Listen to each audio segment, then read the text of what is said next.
നമുക്കിന്ന് പാവയ്ക്കയും കൊണ്ട് ഒട്ടും കയ്പില്ലാണ്ട് നമുക്കൊരു തോരൻ വെക്കാം. അതിനായിട്ട് നമുക്കിതൊന്ന് ചെറുതായിട്ട് കൊത്തി അരിഞ്ഞെടുക്കട്ടെ. ചെറുതായിട്ട് കൊത്തി അരിഞ്ഞിട്ടുണ്ട് കേട്ടോ. അതിലേക്ക് ഞാൻ ദാ ലേശം ഉപ്പിട്ട് കൊടുത്തിട്ടുണ്ട്. ഇതൊന്ന് നല്ലോണം മിക്സ് ആക്കിയിട്ട് ഇതൊന്ന് നമുക്കിതാ ഇങ്ങനെ പിഴിഞ്ഞെടുക്കണം കേട്ടോ. പിഴിഞ്ഞെടുത്തിട്ട് നമുക്ക് നല്ല വെള്ളത്തിലൊന്ന് കഴുകിയെടുക്കാം. അതിലേക്ക് വേണ്ടത് 2 വറ്റൽമുളക്, ദാ ചെറിയുള്ളി, ഇതാ ഒരു 5-8 കാന്താരി മുളകുണ്ട്, വെളുത്തുള്ളി ഉണ്ട്, കരിവേപ്പില, തേങ്ങ.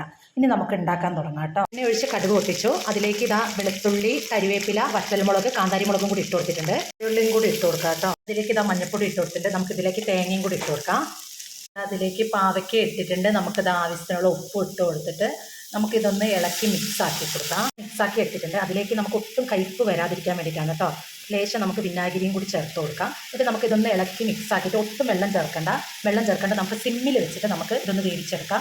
ഒട്ടും പാവയ്ക്ക് ഇഷ്ടമില്ലാത്തവർക്ക് ഇങ്ങനെ ഒന്ന് ചെയ്ത് നോക്ക്. കയ്പോ ഒന്നും ഉണ്ടാവില്ല. നല്ല ടേസ്റ്റുമാണ് ഉപ്പേരി കഴിക്കാൻ വേണ്ടി. ഒരു വട്ടെങ്കിലും ഒന്ന് ട്രൈ ചെയ്ത് നോക്ക് കേട്ടോ.